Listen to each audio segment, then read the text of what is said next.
As the sun sets over the desolate landscape, casting long shadows over the crumbling ruins, you stand at the edge of Babylon. Before you lies the desolate heart of a once mighty city, its grandeur reduced to dust and decay. The wind whispers tales of a forgotten glory as it dances between the broken arches and crumbling towers. It's here in this place of faded magnificence that you feel the presence of Bel the most keenly. The air grows heavy with anticipation, charged with the energy of the forgotten god. As you venture deeper into the labyrinth of fallen structures, you begin to sense the weight of history pressing down upon you. The very stones seem to hold their breath, preserving the secrets of a civilization long gone. With each step, you feel a growing connection to the whispers that have echoed through these ruins for centuries. The wind seems to guide you, urging you onward in its silent symphony of forgotten lore. You find yourself drawn to a particular corner of the ruins, a place where the last vestiges of Baal's worship might still linger. The crumbling walls of an ancient temple stand before you, their weathered surface hinting at the magnificence they once possessed. Here, amidst the remnants of altars and faded murals, you feel the essence of Bel the strongest. It is here that the veil between the worlds seems thinnest, where the whispers of the past are almost tangible. As you explore the temple's ruins, you uncover fragments of rituals and prayers, piecing together glimpses of the faith that thrived within these sacred bounds. Each inscription, each fragment of sculpture, brings you closer to understanding the depth of Baal's influence. You can almost hear the echo of chanting priests and the murmur of devotees seeking the god's favor. And then you see Aton altar carved with arcane symbols, its surface worn smooth by countless hands that have come before yours. At the center, a single clay tablet rests, its cuneiform script holding a prayer, a ritual, or perhaps even the key to unlocking Baal's mysteries. You reach out and touch the tablet, feeling a jolt of energy surge through you. In that moment, you know you have found something profound, something that will change your understanding of Bel and the fate of Babylon forever. The sun dips below the horizon, plunging the ruins of Babylon into a sea of darkness. The wind picks up, carrying with it the scent of dust and decay. As the last sliver of sunlight fades, the shadows deepen and the whispers grow louder. It is in this moment of transition, between the fading light and the encroaching darkness, that the true nature of Bel begins to reveal itself. The boundary between the worlds grows thin, and you feel the presence of the forgotten god envelop you like a shroud. You stand at the precipice of the unknown, where the rational world gives way to the realm of myth and magic. Fear and excitement war within you as you prepare to cross over. Taking a deep breath, you steel yourself for what comes next. You know that you are about to enter a realm beyond human comprehension, a place where the laws of nature bend and the boundaries of reality blur. With renewed determination, you step forward into the darkness, leaving the familiar world behind and embracing the unknown. Welcome back, everyone. Welcome back, everyone. If you enjoyed this immersive journey into the ruins of Babylon, I invite you to show your support by liking this video. Your support means a lot and helps me bring more exciting stories to life. Also, don't forget to subscribe for more captivating tales. Thanks for joining me on this adventure. Until next time, may your own explorations of the world be filled with wonder and discovery. Welcome, Seeker, to the hallowed halls of the Forgotten Temple. Before us lies a labyrinth of ages past, where echoes of forgotten rituals still linger in the air. The very stones bear silent witness to the ebb and flow of a faith long since past, a testament to the impermanence of power and the relentless march of time. At the heart of this ruin we seek Bel, the god whose essence permeated every facet of this ancient city. Imagine, if you will, the bustling metropolis of Babylon in all its glory.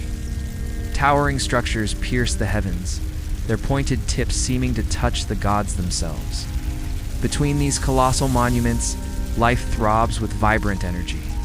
Merchants hawk their wares, children chase one another through sun-dappled streets, and the murmur of everyday existence blends harmoniously with the sounds of worship. For here, in this grand city, every stone is saturated with the divine essence of Bel. But let us delve deeper into the enigma of Bel, this deity whose influence was as profound as it was pervasive. Who was he? From what distant pantheon did he emerge? Alas, the mists of time obscure the origins of Bel, shrouding his birth and beginnings in obscurity. All that remains are fragments of hymns and echoes of ancient prayers that offer tantalizing glimpses into a faith long vanished. Yet these shards, like pieces of a mosaic, allow us to reconstruct a semblance of Bel's nature and importance. Bel, the lord of the cosmos, was more than just a deity. He was the very embodiment of fate itself. His gaze encompassed everything, his dominion knew no bounds. The celestial bodies danced to his tune, and the destinies of mortals were but threads in his grand tapestry. To invoke his favor was a precarious balance, for Bel was a god of cosmic order, demanding unwavering obedience and absolute submission. Yet amidst this grandiosity, amidst the vastness of his influence, Bel found a peculiar delight in the minutiae of mortal existence. He reveled in the mundane, deriving immense satisfaction from the simplest of human endeavors. A farmer guiding his plow across the field, a mother gathering herbs for a healing potion, even the laughter of children at play. These were the moments that brought a smile to Bel's celestial face.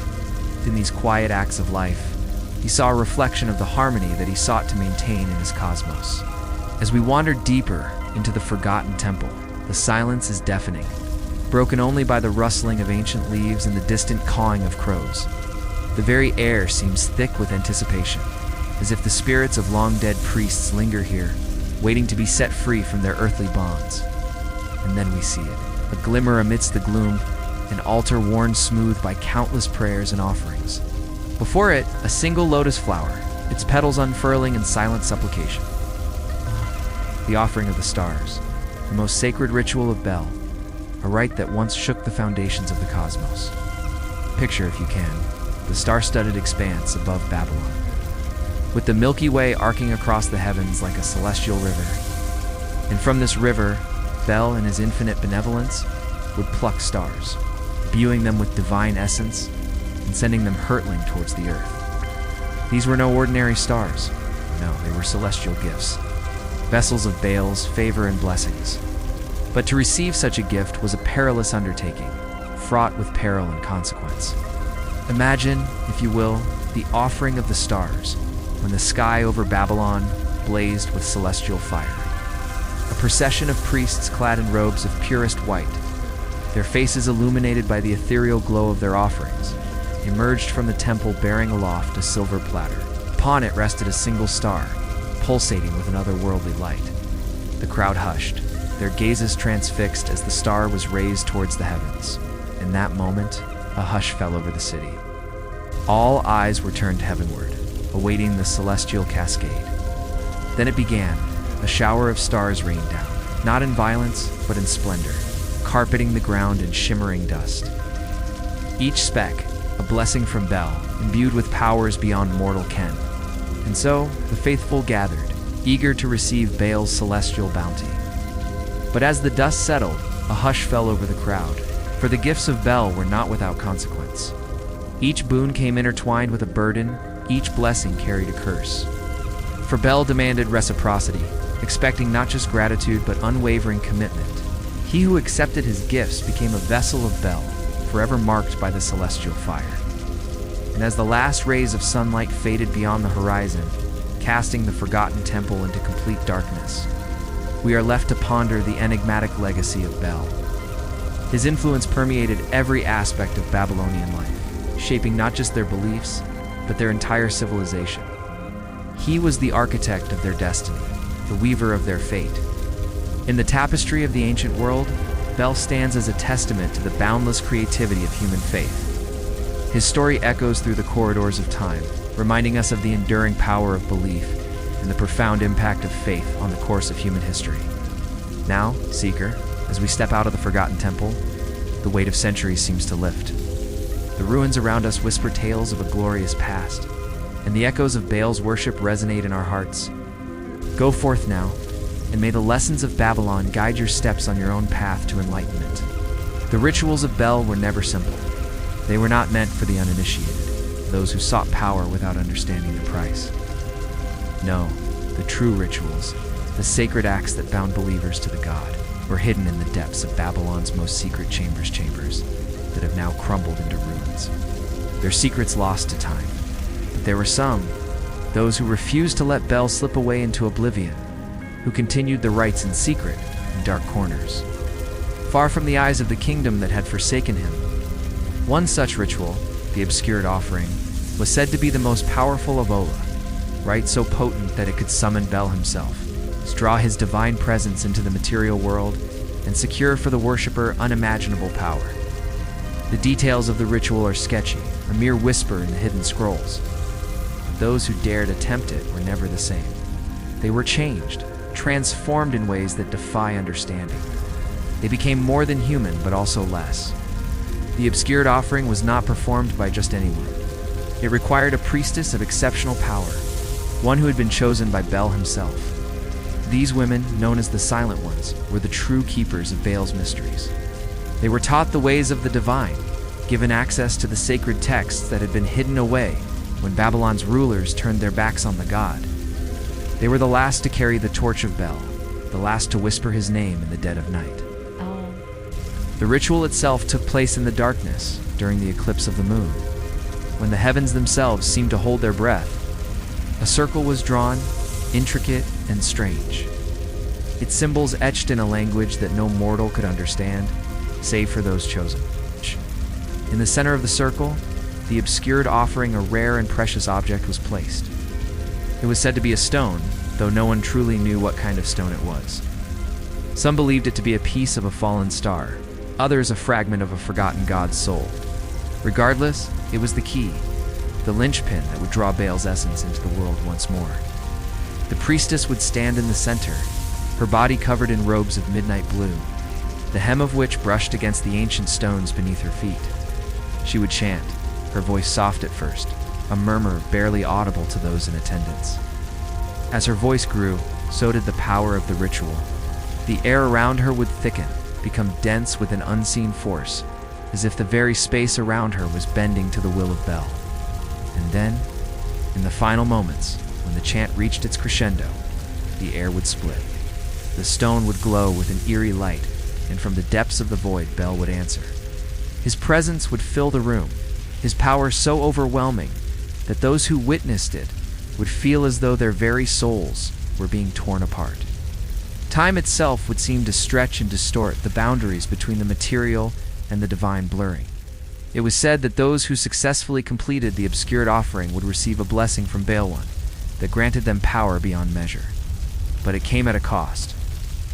The god, in his infinite wisdom, would take something from the ritualist. Part of their essence, their humanity, would be sacrificed in exchange for the gift of divine power.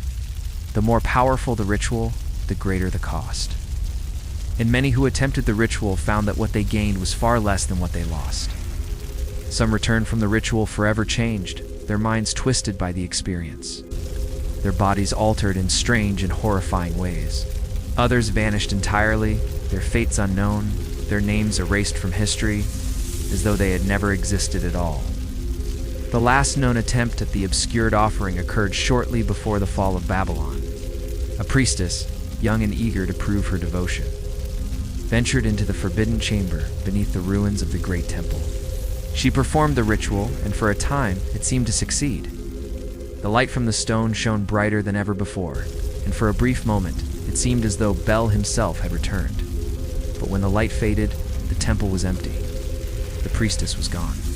No one knows what became of her, but there were rumors, whispers among the last of the faithful, that she had become something else, something not quite human, something that could never again be part of the world she had once known.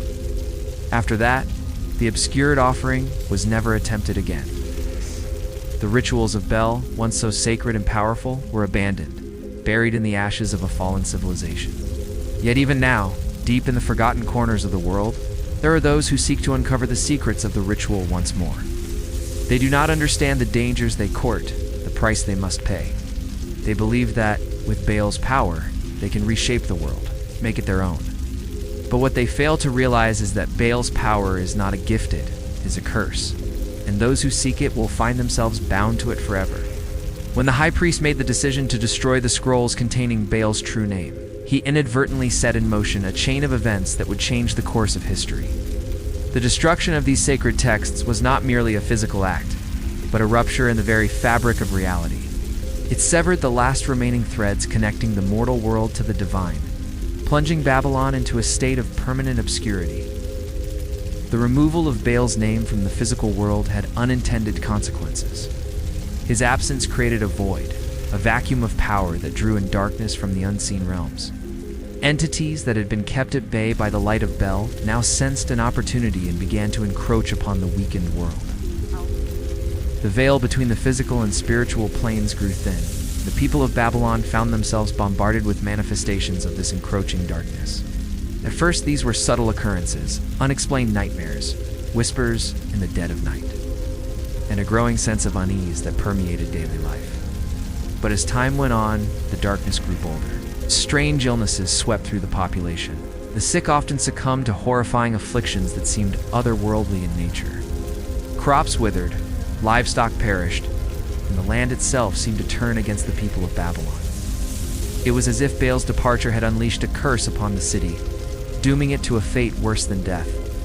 Amidst this growing chaos, the people of Babylon turned to their leaders for guidance and protection. But even the king and his priests were not immune to the encroaching darkness. They too experienced the inexplicable phenomena, and their reactions varied. Some doubled down on their efforts to suppress any mention of Bel, believing that acknowledging the god would only invite more chaos. Others, driven to the brink by the unrelenting horrors, began to question everything they had ever believed. In their desperation, some sought out the remnants of Baal's clergy, the survivors of the purge who still clung to the belief in the god's power. These individuals, now living in the shadows, offered what little help they could, performing rituals and incantations in a futile attempt to hold back the tide of darkness. But it was clear that even their combined powers were not enough. The true source of the curse had not been dealt with. The removal of Baal's name from the physical world had repercussions that went beyond the borders of Babylon. It disrupted the balance of power in the region, leaving the city vulnerable to the ambitions of its neighbors. As the people of Babylon struggled to comprehend the horrors they faced, their enemies saw an opportunity. Forces that had long been held in check by Babylon's connection to Bel now moved in to claim their share of the power vacuum. Wars that had been dormant flared up anew, and Babylon found itself besieged on all sides. The people, already weakened by the inexplicable afflictions, forced to flee their homes, seeking refuge in the lands beyond the reach of the curse. So it was that Babylon fell, not with a bang, but with a whimper. Its downfall was not a result of a single decisive battle, but a slow, agonizing decline brought on by forces both seen and unseen. The last remnants of Bel's clergy watched in despair as the city they had once called home was consumed by darkness. Knowing that the curse would follow them, they abandoned Babylon and ventured into the unknown, carrying with them the burden of their god's lost legacy. And thus ended the era of Bel, the god whose name had been erased, whose story has been lost to time, except for the whispers that echo. Through the ages, a testament to a power that should not be forgotten. There is a symbol, a mark that carries with it both power and damnation. It is not a mark you would find in any book of history, nor is it something that can be drawn with a simple stroke of ink. No, this symbol is older than Babylon itself. It is said to be the very essence of Bel, his divine presence made tangible, a cursed insignia that once signified. Add the god's most devoted followers. And yet, in the time of Babylon's final days, this mark became a symbol of heresy, a thing to be feared, erased, and hunted down. The mark was first seen on the skin of the heretics, those who refused to abandon their worship of Bel, even when the rest of the world turned away. These heretics were not simple rebels or outcasts. They were believers in the old ways, those who understood that the worship of Bel was not just a matter of devotion, but of survival. To those who wore the mark, it was a sign of their unwavering faith, their willingness to face whatever consequences the gods deemed fit. But to the rulers of Babylon, to the high priests, who had long since abandoned their god, it was a sign of treason, a reminder that Baal's power had not been fully extinguished, that there were still those who clung to the old ways, still those who whispered his name in the darkness. The mark itself was a strange, intricate symbol, an intertwined set of lines that formed an almost impossible geometry. It was said to resemble both the twisting of a serpent and the shape of the heavens themselves. The lines bent and folded into one another in a pattern that defied the understanding of mortal minds. It was a symbol that could not be replicated by the uninitiated. Those who attempted to draw it without the knowledge of Baal's true teachings would find their hands trembling, their minds clouded with confusion. It was a symbol that could only be borne by those who had given themselves entirely to the god. The mark would appear on the forearm or the back of the neck, often under the skin, as though it had been branded into the flesh by an unseen fire. Its presence was not subtle. To see it was to know that the wearer had touched something forbidden, something sacred that others dared not speak of. Those who saw the mark were filled with dread, for it was said that whoever bore it had made a pact with Baal, a pact that could not be broken. But the mark did not come without a price. To wear the seal of Baal was to invite the god's gaze upon you. Those who wore it could not escape his watchful eye, and they were bound to the divine in ways that few could comprehend. Their fates were tied to the cycles of the stars, to the rise and fall of Babylon itself. The mark was a contract written in blood and soul. It is believed that the first to bear the mark were the followers of the last great priestess of Baal. She was known only as the Silent One, and she was said to be the most powerful of all the Temple's devotees. When Babylon began to turn away from Baal, when the kings and priests cast the god aside, she refused to abandon him. She believed that Baal's power had not died, that his influence still lingered in the ruins of the city. And so she called upon him with a fervor that few could match. In response, Baal gave her the mark, a seal that bound her to him for eternity. The priestess, now bearing the god's unholy seal, began to gather followers, those who believed as she did that Baal was not gone, that his power could still be wielded. They came to her in secret, slipping through the shadows of Babylon's crumbling streets, seeking her out like moths to a flame. Together they performed the ancient rituals, the ones that had been forgotten by the rest of the city. They sought to revive the old worship, to restore the glory of Baal. They believed that, with the god's return, Babylon would rise once again, its power unmatched, its influence stretching across the world. But their faith came at a terrible cost. As their rituals grew more intense, as the power of Baal returned to the world, the wearers of the mark began to change. They became something else, something not fully human, something in between the mortal and the divine. Their bodies twisted in unnatural ways. Their eyes glowed with an eerie light, and their minds began to unravel. They were consumed by the god's power, driven mad by the very essence of Baal. Some spoke in tongues, others fell into trances from which they never awoke. And yet they persisted, bound to the god's will. The final act of rebellion came when the Silent One, the priestess who had first worn the mark, led her followers in a last, desperate ritual beneath the ruins of the great temple. It was said that this ritual would bring Baal back to the world, that it would open the gates between the divine and mortal realms. But something went horribly wrong, and the ritual failed, and the god's power turned on them. The ground shook, the sky darkened, and the earth swallowed the temple whole. The Silent One and her followers vanished, lost to time and the memory of the world. And yet the mark did not fade. It lingered, carried by those few who still sought the forbidden knowledge of Baal. It has been passed down through the ages, worn by those who have chosen to embrace the darkness, to carry the weight of the god's power.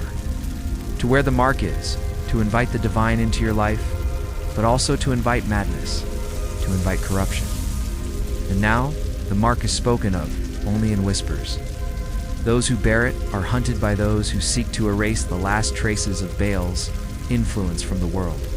They are outcasts, marked by their devotion, their faith, and their damned fate. There are oaths in the world that echo louder than others. Oaths that, when spoken, reverberate through time, shaping the course of history and condemning those who utter them.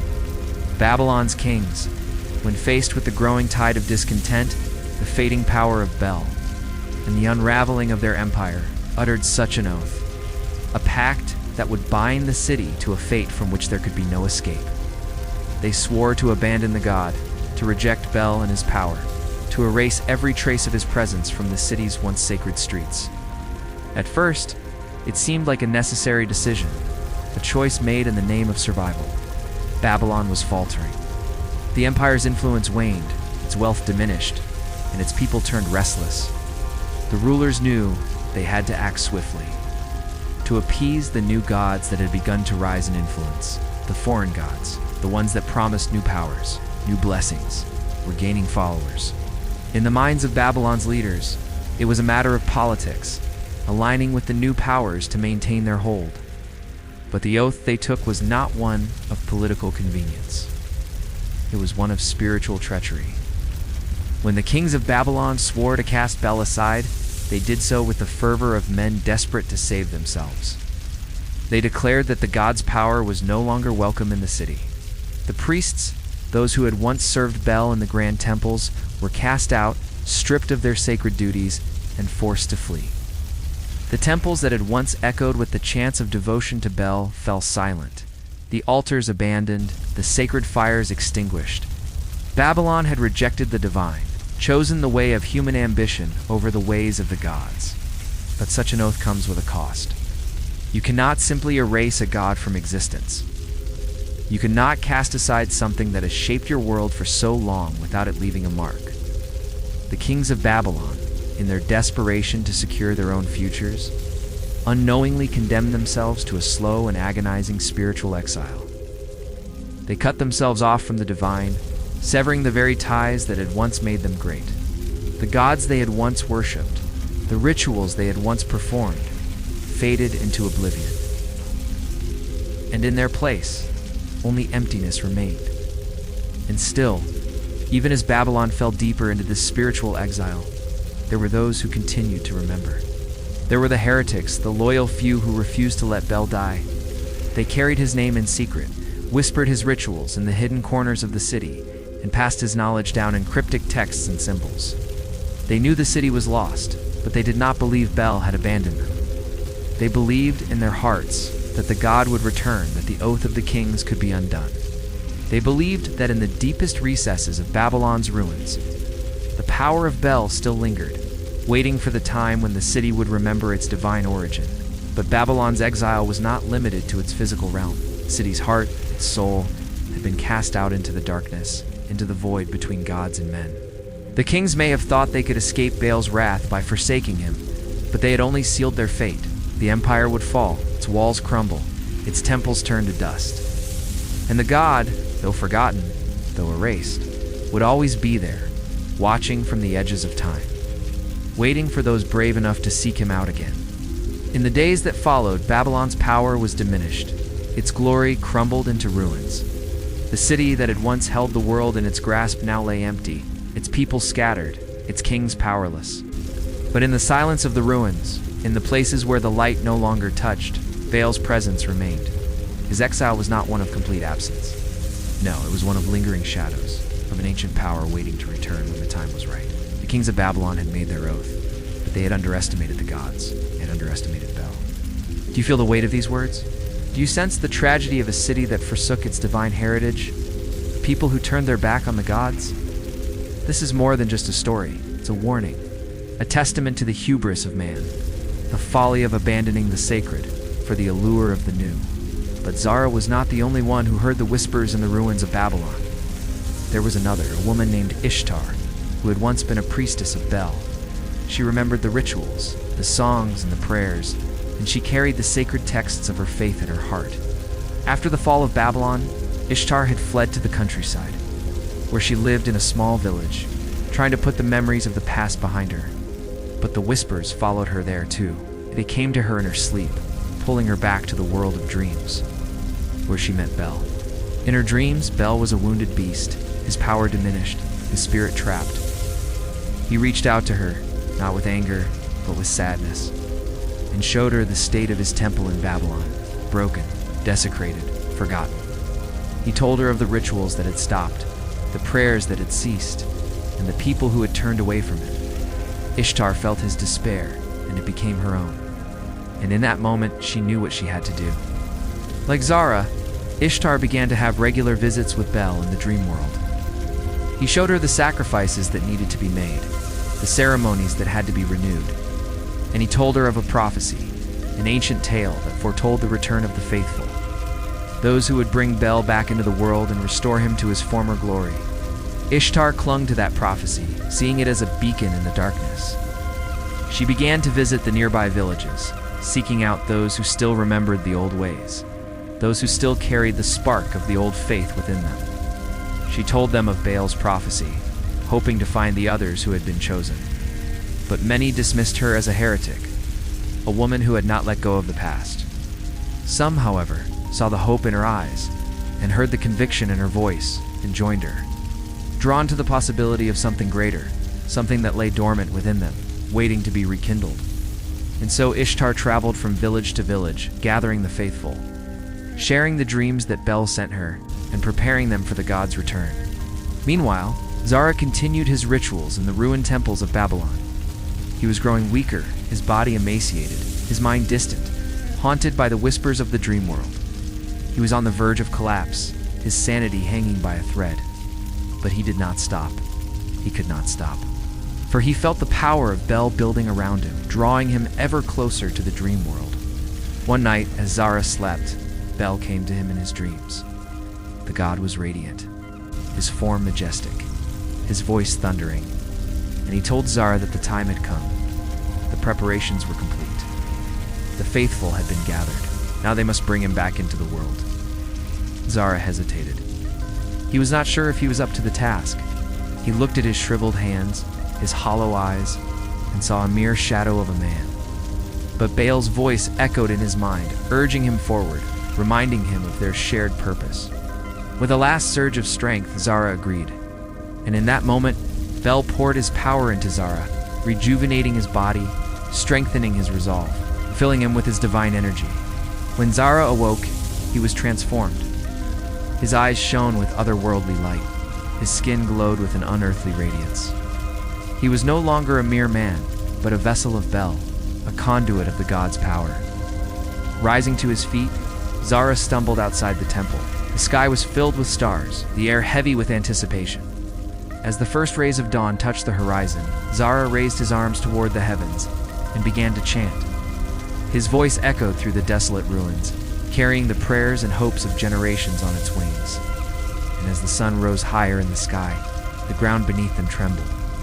A great presence descended upon Babylon, stirring the hearts of men and shaking the foundations of the world. From the villages around Babylon, the faithful, led by Ishtar, began their journey toward the city. They walked for days, their steps guided by an unseen force, their hearts pounding with a mixture of fear and excitement. As they approached Babylon, they could feel the power that surged within its ancient walls, beckoning them closer. Upon entering the city, they were met by Zara, his form radiant, his eyes filled with the light of Bel. Together, they made their way to the central temple, where the rituals were to be performed and the god was to be brought back into the world. And there, in the heart of Babylon, under the watchful gaze of the heavens, they began the ceremony. The faithful assembled, forming a circle around Zara. He stood in the center, bathed in the golden light of dawn, a conduit between the dream world and the waking world. Zara raised his hands, and from the circle, the women stepped forward. They carried the implements for the ritual, the fire, the incense, the sacred texts. As they moved, they chanted, their voices blending in a harmonious chorus that echoed through the ages. The air crackled with energy as the ceremony reached its crescendo. And suddenly, from the depths of the earth, a great roar arose. The ground shook, and before them, the altar blazed to life, radiating a blinding light. From the center of the light, a form began to emerge, taking shape, becoming more distinct with every passing moment. It was Bel, magnificent, terrible, awesome, and he was returning to the world. There are those who, in their devotion to a god, transcend the boundaries of reason. The divine whispers to them, offering promises of power, of knowledge, of transcendence. But those promises come at a terrible cost. It was the same for the priestess, the last of Baal's faithful, who once stood at the center of Babylon's crumbling temples, holding the fragments of a forgotten faith in her trembling hands. Her name, lost to history, has been passed down only in fragments, whispers in the dark corners of those who still speak of the god. But her story, though shadowed in the obscurity of time, is one that cannot be erased. The priestess was young once and full of fervor. She had been chosen by Bel, anointed as his servant, bound by sacred vows to carry his message into the world. She wore the mantle of his power with grace and reverence, her heart devoted solely to the god. Her eyes were the eyes of the faithful, gazing upon Babylon with the hope that one day the god would return and restore the city to its former glory. But as the kings turned away, as the priests betrayed their vows, the priestess remained alone, with only the whispers of Bel to guide her. She too heard the dreams, the quiet call that grew louder as Babylon's empire crumbled. And it was in the depths of the night, when the city slept, that she began to hear the true voice of Bel. His whispers, soft at first, became insistent, persistent. The god spoke not just through dreams, but directly to her, his words flooding her mind, his power reaching out to her like an invisible hand. She began to see him, not in the dreams, but in the waking world. His form would appear to her in the dark corners of the temple, standing just out of sight, his presence palpable in the air. His voice would fill the silence, low and mournful, urging her to continue the work that had been abandoned, to restore the rituals, to bring Bel back into the world. At first she resisted. She told herself that she was simply grieving the loss of her faith, that the god's absence had created a void in her mind, one that she was desperately trying to fill. But the visions became more frequent, the god's presence more undeniable. She could feel his power, the weight of his gaze, the force of his will pressing down on her. It was not a gentle thing. It was overwhelming, suffocating. And yet, there was a part of her that welcomed it. She had always known that true power came at a price. And so the priestess fell deeper into the embrace of Baal's power. She began to perform the old rites once more, in secret, in the hidden chambers of the ruined temple. She recited the forbidden prayers, traced the sacred symbols on the walls with trembling fingers, and made offerings that had long been forsaken. The rituals were crude now, lacking the precision and grandeur of the ancient ceremonies, but they were enough to call to Bel, enough to make his presence known once again. As she performed these rites, the priestess began to change. Her once beautiful features became gaunt, her eyes sunken with the weight of her devotion. Her hair, once long and flowing, began to fall out in clumps. She was no longer the woman she had been. She had become something twisted by Baal's power, something not fully human, not fully divine. Her mind began to unravel, the whispers of the god growing louder, drowning out her thoughts until she was no longer sure where her will ended and his began. The madness took hold slowly at first. She would wake in the middle of the night, not knowing where she was or how much time had passed. She would hear Baal's voice calling to her, urging her to continue, to bring the god back. But as the weeks turned into months, the priestess became more consumed by the power. She began to lose touch with reality, her sense of self eroding under the weight of her devotion. She would speak in tongues, reciting words in a language no one could understand. Her eyes, once filled with the light of faith, now glowed with a strange, unsettling intensity, as though they were windows to a world beyond mortal comprehension. And the other remnants of Babylon's people, those few who still remembered the old ways, began to fear her.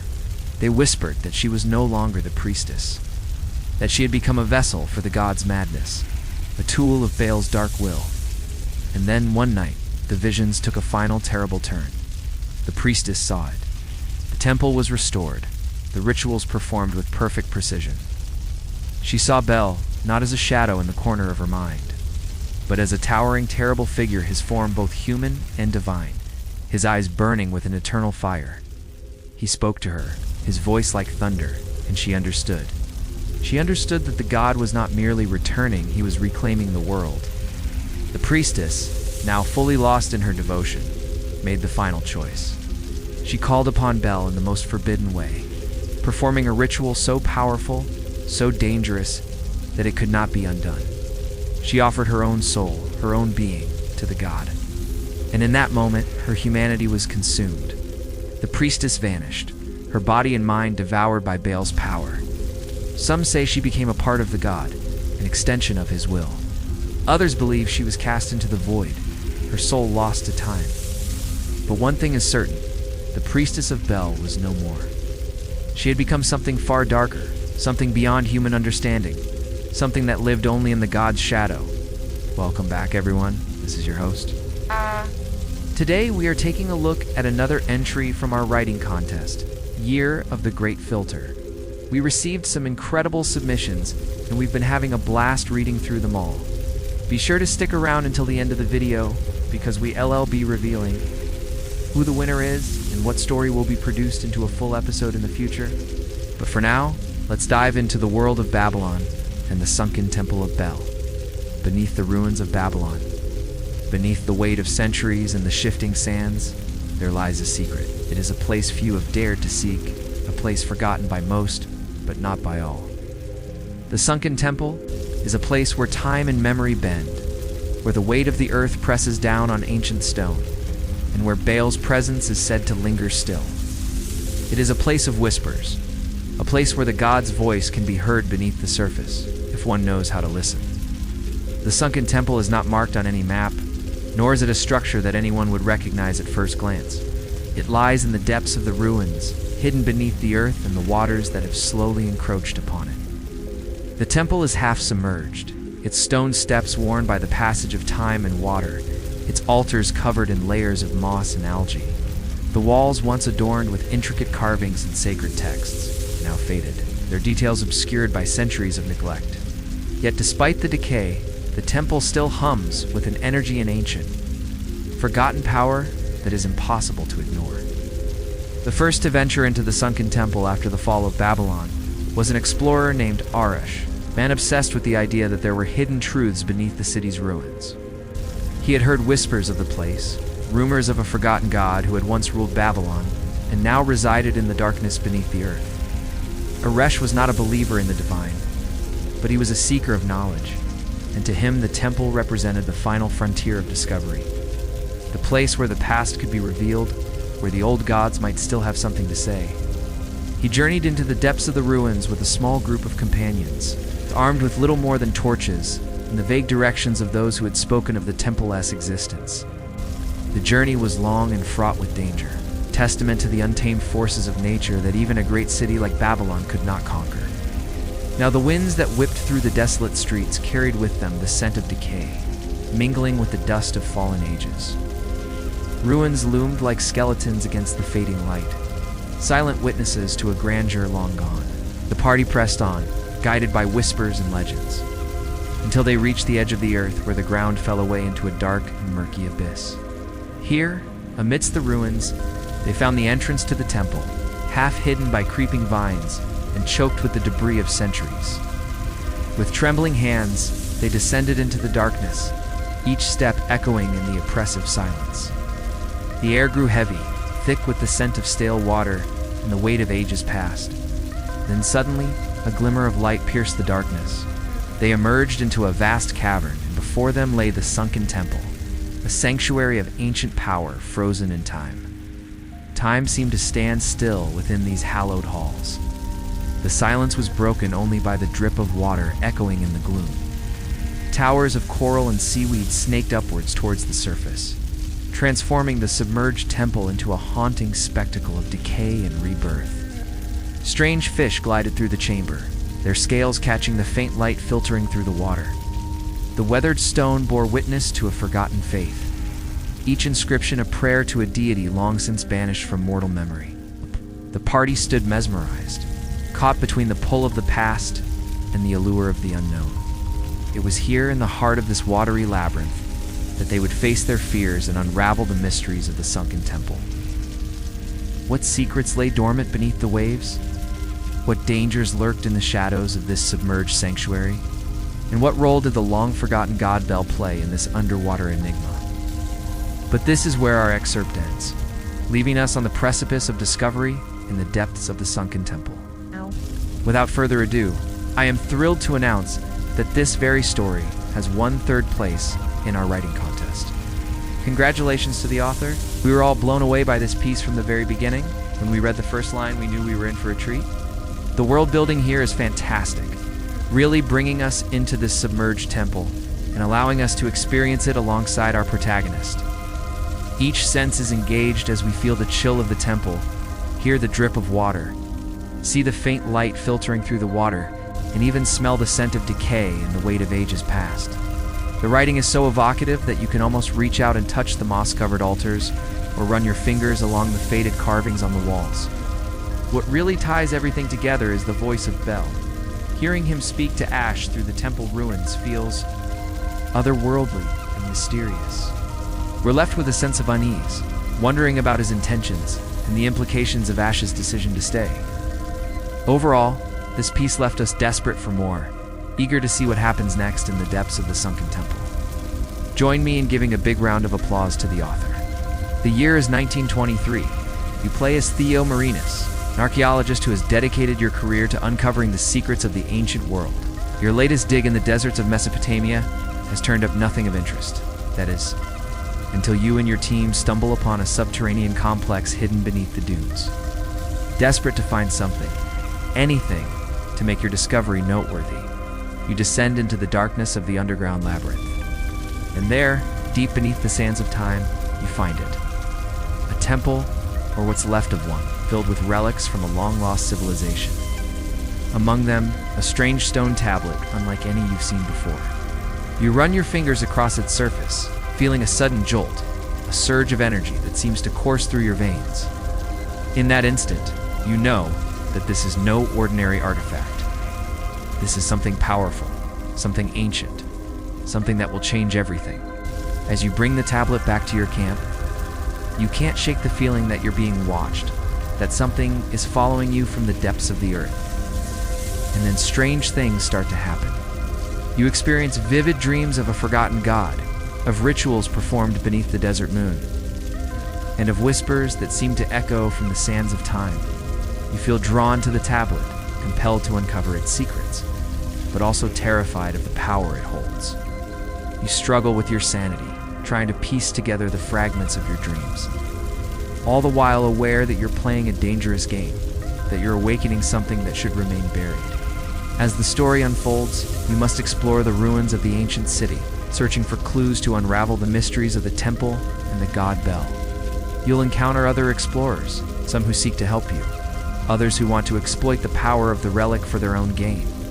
You'll face challenges that test not only your courage and determination, but also your morality, forcing you to choose between the allure of forbidden knowledge and the responsibility that comes with it. Along the way, you'll have to decipher ancient texts, solve puzzles that have baffled scholars for centuries, and confront the remnants of a forgotten cult still loyal to the slumbering god.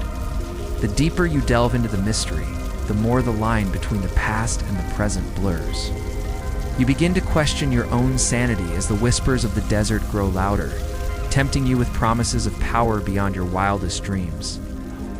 But the closer you get to the truth, the more dangerous it becomes. For the god Bel is stirring, and his awakening will change the world forever. As the climax of the story approaches, you must make a final choice. Will you embrace the power of the relic and risk unleashing chaos upon the world? Or will you destroy it, severing the link to the forgotten god and ensuring that his slumber remains undisturbed? The fate of the world hangs in the balance as you confront the forces of darkness and uncover the secrets of the whispering god. So are you ready to face the whispers of the desert, to uncover the secrets of the relic and decide the fate of the world?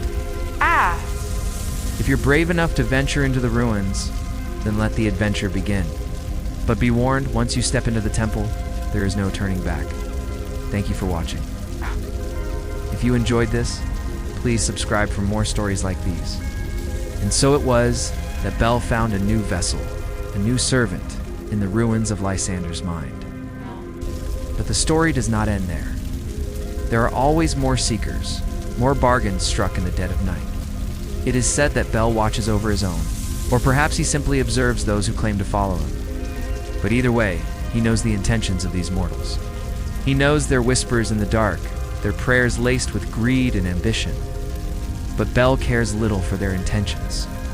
He is a god of shadows and secrets, and he has waited long to reclaim what is his. Whether these mortals serve him out of devotion or control, it matters little.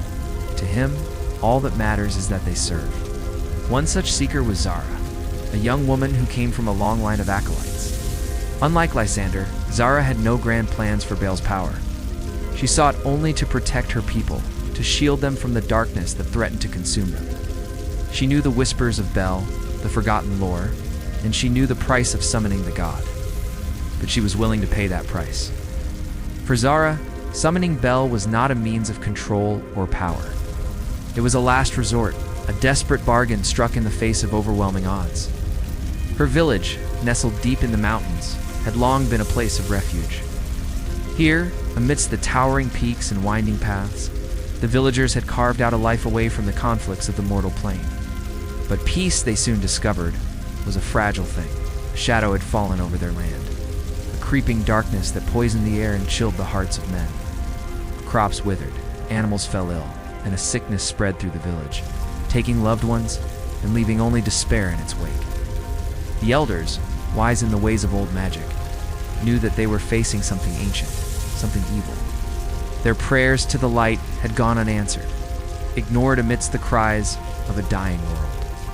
So they turned to Baal, to the god whose name was whispered only in tombs, to the god whose power was as vast and terrifying as the abyss itself. And so it was that Zara, guided by the elders, ventured into the heart of the mountain, to a place where the veil between worlds was thinnest. There, amidst the echoing chambers and the faint glow of ancient stones, she prepared to summon Baal, to call upon the god whose power was feared throughout the ages. The ritual was fraught with danger, for every step carried Zara closer to the edge of sanity. The whispers of Baal, amplified by the mountain's magic, echoed around her, probing her mind, testing her resolve. But Zara held firm, her faith in the god unwavering, her determination to save her people burning brightly in her chest. At the climax of the ritual, as the circle of power blazed with arcane energy, Zara felt the presence of Baal, a consuming darkness that seemed to stretch back to the dawn of time. She had called upon the god of shadows, and now he stood before her, a figure wreathed in darkness, his eyes burning like dying stars. But fear did not hold Zara captive. Instead, she stood her ground, her voice ringing with power as she spoke the final words of the invocation. And as the last syllable left her lips, the world shifted. Baal, the long-forgotten god, stepped fully into our reality, his presence shaking the foundations of the mountain. In that moment, Zara knew she had succeeded. She had summoned Baal, the god of shadows and secrets, to stand beside her against the encroaching darkness. But she also knew that she had unleashed a force beyond her control, a power that could consume all in its path. And as Baal surveyed the landscape, his gaze heavy with ancient power, Zara realized that the bargain she had struck would come at a terrible cost. For Baal, once awakened, cared little for the plights of mortals, for their victories or their defeats. He was a god of secrets and shadows, and he had returned to claim what was his. And so it began. The uneasy alliance between mortal and god, between faith and obsession. Zara found herself at the center of this struggle, caught between the terrible power of Baal and the fate of her people. She had called upon the god of shadows, but now she must face the darkness he had brought with him. And so Baal remained trapped in his prison beneath the earth, his power fragmented and scattered across the wasteland that had once been his home. But there were others who sought to change that. There were those who believed that Baal's power could be harnessed, that they could control the god of creation and destruction as easily as a puppet. But the serpent knew better. They had seen what lay beyond the veil of time, beyond the reach of mortal comprehension, and they knew that Baal's power was not to be wielded, but to be endured. In the darkness of forgotten places, whispers are often the only thing that remains. Whispers of gods long abandoned, whispers of power too dangerous to wield. And sometimes, in the deepest shadows, a figure appears. One who knows the truths that others fear. One who has seen what lies beyond the veil of time, beyond the reach of mortal comprehension. Such a figure appeared in the ruins of Babylon, just as the search for Baal's remnants began to intensify. They were known only as the Serpent, an enigmatic figure who spoke of the forgotten gods, of the ancient power that slumbered beneath the earth. The serpent was not a god, nor a mortal, but something in between. The serpent's arrival was foretold in hushed tones and whispers that passed from one person to another until the name was known far and wide. They were not seen often, but when they did appear, it was always under cover of night. Their face was never revealed, and their voice was barely a whisper, serpent's hiss that seemed to slither into the ears of those who dared to listen.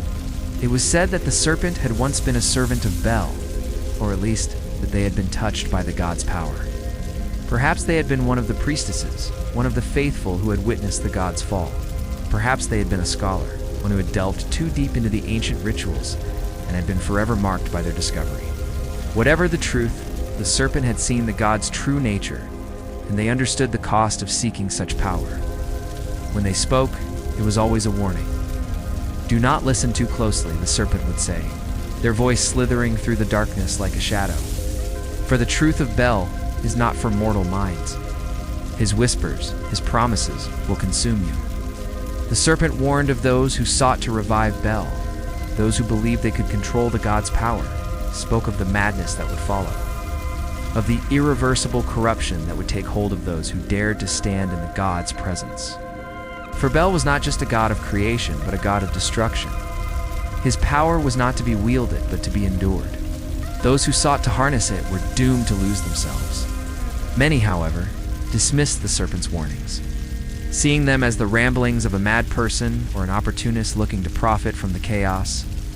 But the serpent was not without influence. Their words reached those who still believed in the old ways, those who could hear the whispers of the god in their dreams, those who understood that Baal's power was not just a gift, but a curse. One such believer was a man named Iblis. Iblis had heard the serpent's warnings, but he had also heard the whispers of the god in his dreams, the echoes of a forgotten faith that called to him from the depths of his soul. He knew the risks, but he was willing to take them. He believed that he was different, that he could control Baal's power and use it to reshape the world. So he sought out the serpent, not to heed their warnings, but to make a deal. Promised to do whatever it took to keep the serpent safe, to protect them from those who would seek to exploit their knowledge. In return, the serpent agreed to help him bring Bel back into the world. Together, they delved deeper into the ruins of Babylon, searching for the fragments of the god's power that were scattered throughout the wasteland. They uncovered ancient artifacts, relics of a bygone era that still held traces of Baal's divine essence. With each relic Iblis found, his obsession grew, and with it, the darkness within him. The serpent, bound by their bargain, could only watch as Iblis became more and more consumed by his quest. But as they journeyed deeper into the heart of Babylon, they knew that there was no turning back. They had unleashed forces that could not be contained, and now they had to face the consequences. Some names should never be spoken. Certain echoes of the past shouldn't be disturbed. There are things in the hidden recesses of our world that are best left undisturbed. Secrets that are better off buried in the sands of time. In the grand tapestry of human history, there are threads of knowledge so profound, so potentially catastrophic, that they threaten to unravel the very fabric of our reality. Take, for instance, the tale of Bel-Merodach, a god whose name alone was believed to shake the foundations of the cosmos. In the annals of ancient Babylon, Bel-Merodach, often simply referred to as Bel, was revered as the supreme god, the king of the gods. He was the deity of wisdom, magic, the heavens, the underworld, and pretty much every other conceivable domain of power. For the Babylonians, Bel wasn't just a god.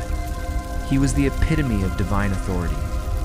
The idea of Bel having a true name, a name that held the key to unimaginable power, isn't surprising. After all, the concept of a divine name imbued with extraordinary power is a common thread in many cultures and mythologies. The Hebrew Bible, for example, alludes to the divine name YHVH, also transliterated as Yahweh, which is believed by some to hold such immense power that uttering it would cause the speaker to levitate. In the Norse pantheon, there are tales of the god Odin, who sacrificed his own son to gain wisdom and knowledge, including the cryptic truth about the god Heimdall and his true name, a name that symbolized the gateway to the Hall of the Dead. The Celts believed that each person had a true name, a name given by the gods at birth that held the essence of their being. To know someone's true name was to hold tremendous power over them. So when we talk about Bel, we're not just weaving a fantastical tale.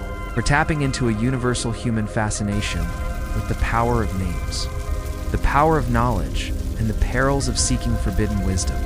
The story goes that the highest priests of Babylon, the keepers of the ancient traditions, knew Baal's true name. They weren't just scholars or theologians. They were the intermediaries between the mortal realm and the divine, channels through which the god's will was made known. It was a position of immense privilege and responsibility. These priests safeguarded the secrets of the cosmos, ensuring that the delicate balance of the universe was maintained. But why wouldn't they want to use this knowledge?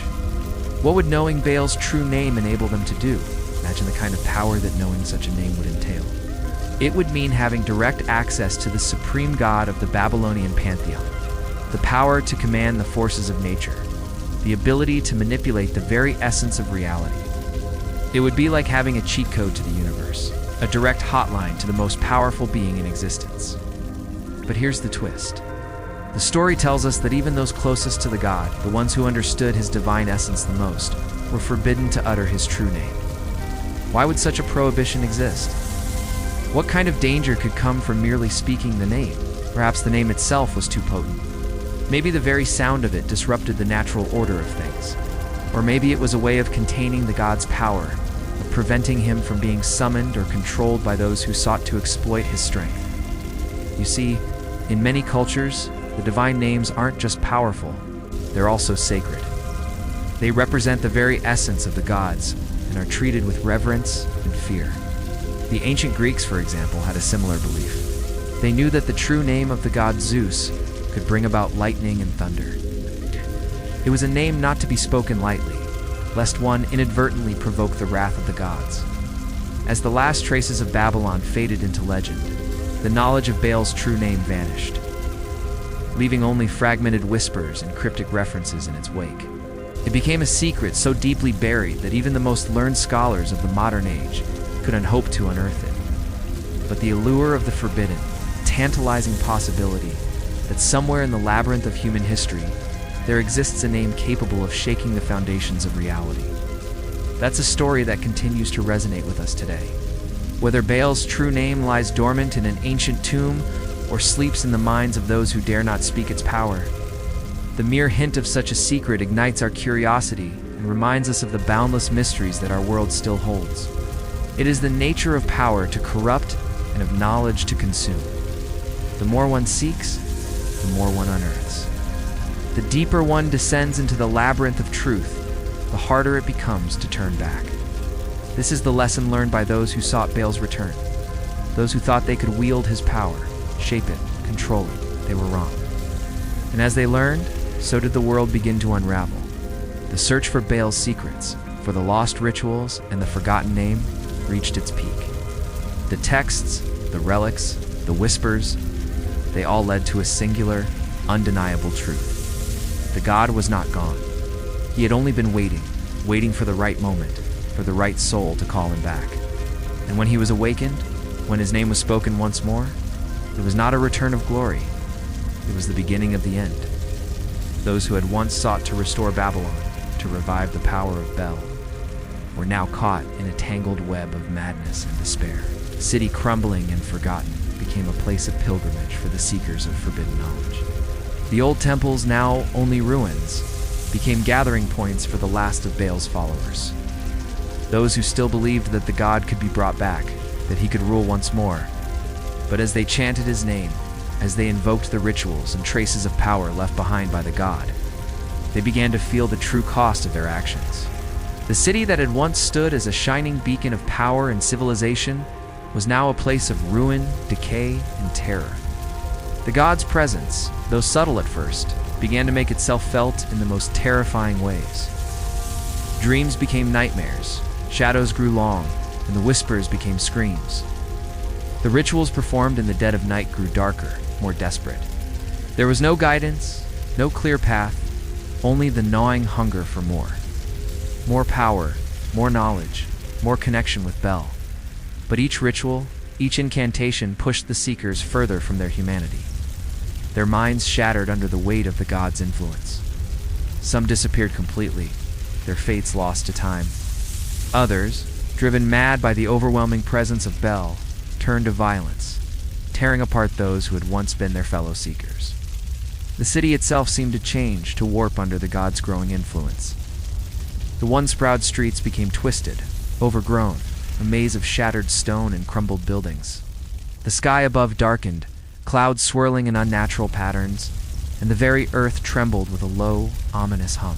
The gods that had once been worshipped in Babylon, the gods of the old world, were fading, their power losing ground to the one who had once ruled it all.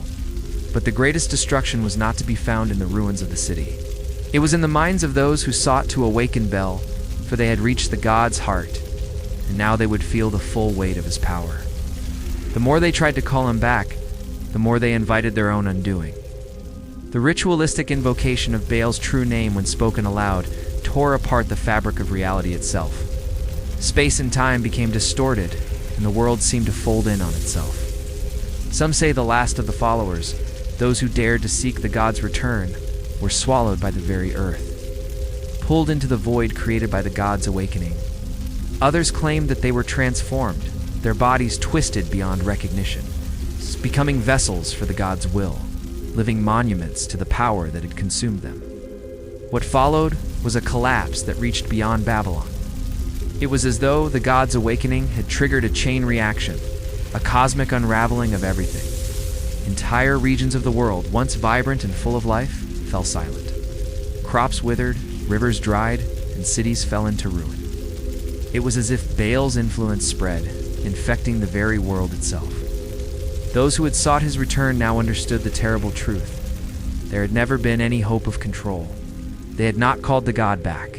It unleashed something that could never again be contained. And yet, even as the world crumbled, even as the great empires of men fell, Baal's presence lingered. It was not a physical presence, not a tangible form that could be seen or touched, but something far older, far darker, a whisper that could not be ignored, a voice that spoke in dreams, in the silence between breaths, in the corners of the mind. The fall of Babylon had been the beginning, but now it was the world that began to fall apart. The gods that once ruled were fading, but Bel remained. A god forgotten, a god forsaken, a god that could never be truly erased. Those who had sought to control him, to summon him back, now understood the ultimate cost of their actions. They had not returned a god to the world. They had opened a door that could never be closed. The end had come. But even in the end, even in the collapse of all things, Baal's whisper could still be heard, a reminder of the price of forgotten knowledge, forbidden worship, and of a god who would never be truly forgotten. The final echoes of Baal's presence reverberate in the silent void where Babylon once stood. The mighty empire, once filled with life, power, and dreams of immortality, now lies buried beneath the sands of time. The ruins speak no more of kings or gods, of rituals or promises fulfilled. All that remains is the faintest of whispers, a memory of a god who was forgotten, a god who was erased by the very people who once called upon it. But even in the aftermath of Babylon's fall, even in the devastation left in Baal's wake, there is still a lingering question that floats in the Iran unanswered riddle, a fragment of truth that cannot be ignored. Was Bel truly gone? Or had he only retreated into the shadows, waiting for the next soul brave enough to seek him out? Brave enough to call upon the god once more? The last of the believers are gone now, the heretics, the seekers. The mad ones who once worshipped in the dark corners of the ruined city have vanished into the winds of time. Their names are lost, their fate sealed in the unknown. But there are still whispers, faint but persistent, that rise from the cracks in the earth. There are still those who claim to hear the voice of Bel in the silence of the night, feel his presence stirring in their dreams, who sense his watchful gaze upon them. It is a mystery that defies understanding, a god who has been both forgotten and remembered, erased from history yet lingering in the shadows. Perhaps it is the nature of gods like Bel to never truly fade away, to never truly die. Perhaps in some way, he remains in all those who seek to uncover the forgotten truths of the past. In those who believe that there is more to the world than what can be seen, more to existence than what can be explained. For Bel was not just a god of Babylon, he was a god of fate, of destiny, of the forces that shape the universe. And in that sense, perhaps Baal's return was never meant to be a return at all. Perhaps his power, his influence, was always meant to be hidden, always meant to be a whisper on the wind, a shadow in the corners of the mind. You find yourself standing in the heart of the deserted city, the midday sun blazing above you as you walk among the crumbling towers and broken walls. In the distance, you can see the rolling dunes of the desert, a constant reminder of the relentless march of time. As you wander through the silent streets, you come across an old, weathered book lying half buried in the sand. Intrigued, you pick it up and open it. The pages are filled with strange symbols and faded writing, but you can sense that they hold a deeper meaning, a hidden knowledge just beyond your understanding. As you study the book, you realize that it is a grimoire, a manual of forbidden lore and dark rituals. It speaks of ancient powers, of beings that dwell in the shadows, and of ways to tap into the very essence of reality.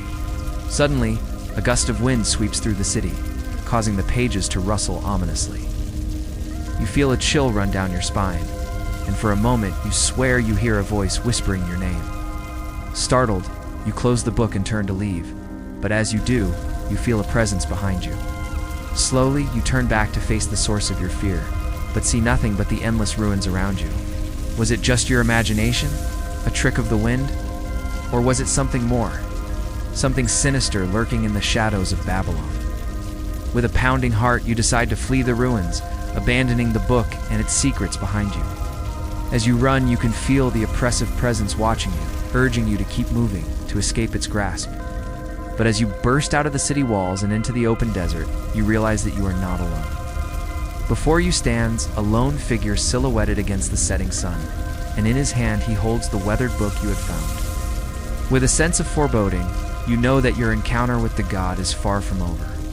There are more whispers in the wind, more secrets yet to be revealed, and you are caught in the web of fate that Bel has woven for you. So the story ends, or maybe it's just beginning. You, dear listener, are the one who must decide. For there are always more gods, and sometimes they're waiting for someone just like you. If your candle hasn't gone out, then you're probably ready for the next one. But be warned, some of them are older than you can imagine.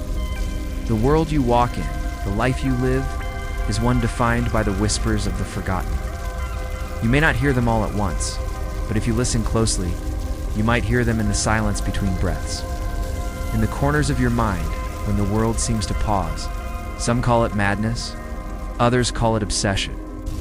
But you, who have walked this path, know the truth. It is not madness to seek the lost gods. It is to seek the very essence of existence, the threads that bind the cosmos together. And when you have heard their voices, felt their presence, you will know that you cannot unhear them. There are more gods. There are always more gods. And though they are often hidden, often silent, they are not gone. They linger, waiting for those who will seek them, for those who dare to listen. Perhaps you too are one of them. Perhaps you have already begun your search, whether you know it or not. The next whisper is older still, older than Bel, older than Babylon, and it waits for those who truly listen.